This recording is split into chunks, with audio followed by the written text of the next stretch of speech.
3 mistakes WWE made on Raw after Crown Jewel. Hello everyone, welcome back to my channel. I hope everyone is having a nice day. Before we begin the video, please subscribe and give the video a thumbs up. WWE is coming off a successful weekend thanks to a memorable Crown Jewel event and Raw. John Cena and AJ Styles had a match that felt like a love letter to the industry. Stephanie Vaquer put the women's division on notice by becoming the second women's Crown Jewel champion.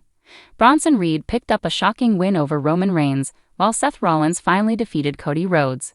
Much of the fallout from the PLE played out on Raw, but WWE still made the next 3 mistakes on the night. Dominic Mysterio has faced Penta numerous times since the former AEW star joined WWE in early 2025. The two clashed in a fatal 4-way match at WrestleMania 41, with Mysterio winning the Intercontinental title in the clash. Overall, Penta is 1-4 against Dirty Dom, with most of his losses coming due to cheating or outside interference. It's a frustrating endeavor since Dominic should have lost the belt numerous times over the last few months. Having Penta consistently lose to the same star also hurts his credibility. Being over with the crowd isn't a good excuse for someone as popular as Penta to lose in every attempt at gold against Dirty Dom. John Cena hasn't appeared much recently on his retirement tour. What was once a highly anticipated final year has become a mismatched pattern of having big matches but appearing sporadically to sell them. He showed up once or twice to build up his WrestlePalooza match against Brock Lesnar. Cena didn't appear live even once to promote his Crown Jewel clash with AJ Styles. Despite having a great showing, only Styles appeared on Raw. Cena won, yet didn't show up for a brief backstage segment or to set up his next feud. Roman Reigns lost at the PLE but always takes off after big events. He had issues with his cousins but appeared to be fine after the loss. Both big names missed Raw following Crown Jewel. The decision to break up the division on Raw after Crown Jewel could have been rushed due to a potential injury to Seth Rollins. The World Heavyweight Champ reportedly suffered a shoulder injury while competing against Cody Rhodes. Braun Breaker's attack just days after the PLE might have been inaudible due to the situation. Whatever the case may be, it feels way too soon to split up the group. The division was only formed in late April and has been active for about 6 months. It hasn't even been at full strength since Reed joined later than Breaker. Most big groups break up after a year or two because of the bond formed among members. That happened with Evolution, the Bloodline, and the Judgment Day.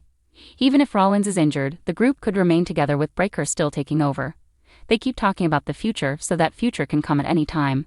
The Visionary could have appeared as a mouthpiece until he was ready to return. Matt Saraki is a sports journalist from outside of Boston, Massachusetts who has written about sports for a local newspaper, the Metro West Daily News. Matt has written about professional wrestling for the past year but has been writing lyrics, short stories and novels in his spare time. He writes around 30 to 50 articles per month. During his time on writing for Sportskeeda, Matt has written about a variety of topics including the history of the business, as well as about the current stars and product. He follows numerous promotions like the WWE, AEW, ROH, MLW, NGPW, Championship Wrestling from Hollywood and WWE. Studied communications with a focus on writing at Framingham State University from 2000 to 2004.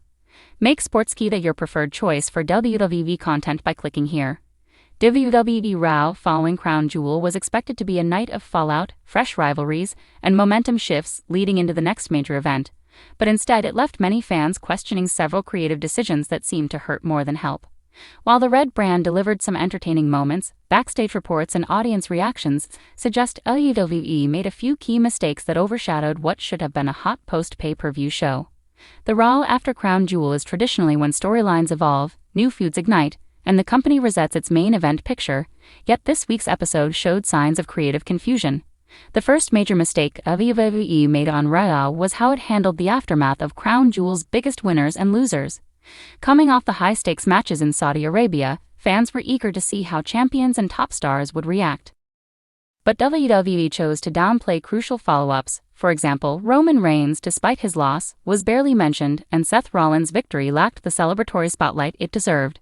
Instead, WWE focused on mid-card angles and committed backstage segments that drained the energy from what could have been a powerful reset moment. This decision not only undermined the importance of Crown Jewel's outcomes but also made Raw feel disconnected from the premium live event. The crowd in attendance expected fireworks, shocking returns, or storyline payoffs that never came. Instead, the show relied heavily on filler segments that did little to advance long-term narratives. Fans voiced their frustration online, with many claiming that WWE had wasted a golden opportunity to capitalize on post-Crown Jewel momentum. The second glaring mistake came in the booking of the women's division. After a series of strong performances in Saudi Arabia, many believed WWE would continue building on that momentum with meaningful matches and rivalries. However, Raw's women's segments felt rushed and inconsistent. Key stars such as Becky Lynch and Rhea Ripley were given little screen time, while emerging talents were either left off the show entirely or placed in forgettable tag matches. This approach hurt the overall presentation of the division, especially when WWE has been promoting women's wrestling as one of its biggest successes under Triple H's leadership. Fans expected follow-up promos, confrontations, or even surprise call-ups from NXT to inject new life into the roster, but none of that happened.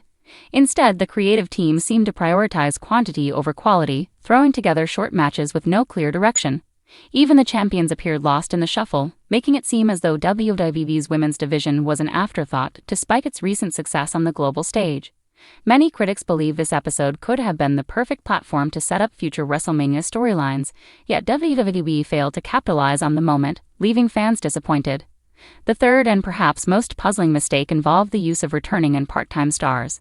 WWE has been walking a fine line between nostalgia and over-reliance on familiar faces, and on this Raw, the balance was off.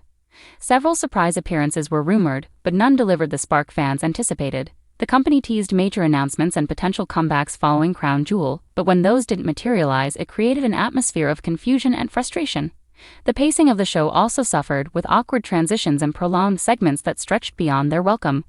The energy that usually defines the post-pay-per-view Raw was missing, replaced by predictable booking and safe storytelling choices that lacked creativity. Even popular stars like Cody Rhodes and Sami Zayn couldn't elevate the show beyond mediocrity, as they were given repetitive matchups that felt like reruns rather than fresh developments. There was also criticism directed toward how WWE handled the main event scene. Rather than building anticipation for the next challenger or clarifying ongoing rivalries, the creative direction seemed uncertain. The absence of clear stakes hurt the emotional investment of viewers. Many expected a shocking heel turn, a new alliance, or an unexpected return, elements that have historically made the Raw after a major event must-see television. Instead, WWE delivered a standard show that failed to live up to its potential.